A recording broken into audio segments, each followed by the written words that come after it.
அன்பார்ந்தவர்களே, ஒரு இரவு, ஒரு மேசை, ஒரு அப்பம், ஒரு திராட்சை ரசம், ஒரு குரு, அவரது சீடர்கள். இந்த இரவுதான் மனுக்குலத்தின் வரலாறை மாற்றியது. இன்றைய நாளில் நாம் புனித வேளனை கொண்டாடி மகிழ்கின்றோம். அதாவது புனித வேளனை ஆங்கிலத்தில் மாண்டி தர்ஸ்டே என்று நாம் குறிப்பிடுவோம். அன்பு நண்பர்களே, இன்று 4 விழாக்களை நாம் கொண்டாடுகின்றோம்.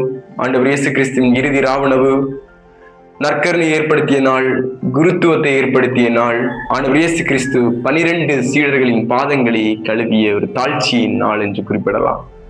அன்பு நண்பர்களே, ஆண்டவர் இயேசு கிறிஸ்து இறுதி ராவணவின் போது அப்பத்தை எடுத்து இது என் உடல், திராட்சை ரசத்தை எடுத்து இது என் இரத்தம் என்று சொல்லி அவர் நற்கருணை ஏற்படுத்திய நாள். அதனை தான் நாம் அனைத்து திருப்பலிகளிலும் அனுபவித்துக் கொண்டிருக்கிறோம், மீட்பை பெற்றுக் கொண்டிருக்கின்றோம். அன்பு நண்பர்களே, மேலும் ஆண்டவர் இயேசு கிறிஸ்து இதை நினைவாக செய்யுங்கள் என்று சொல்லி குருத்துவத்தை ஏற்படுத்திய நாள்.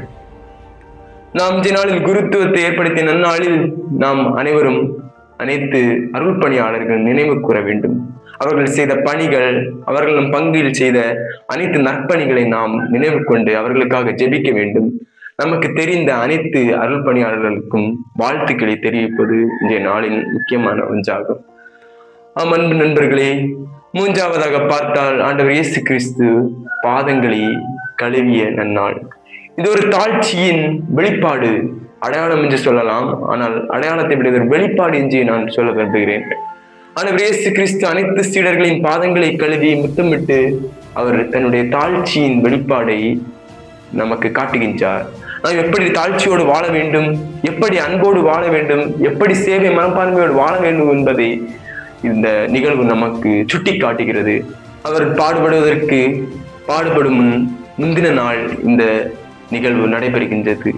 அன்பு நண்பர்களே, ஆண்டவர் இயேசு கிறிஸ்து நம்மையும் அன்பு, சேவை, தாழ்ச்சி மனப்பான்மையோடு வாழ்வ அழைக்கின்றார். நான் பெரியவராக இருக்கலாம், ஆனால் சேவை மனப்பான்மை இல்லை எனில் நான் பெரியவர் அல்ல. நாம் அன்பை கேட்கலாம், ஆனால் நான் அன்பாக இல்லவில்லை என்றால் நான் பிறரோடு அன்பை பரிமாற முடியாது. நாம் உதவும் மனப்பான்மை இருக்கலாம், ஆனால் நாம் சேவை செய்வதில் கருத்தாக இருக்க வேண்டும் என்பதை ஆண்டவர் இயேசு கிறிஸ்து விரும்புகின்றார். அன்பு நண்பர்களே, இந்த நாள் விழா நமக்கு ஒரு முக்கியமான விழா.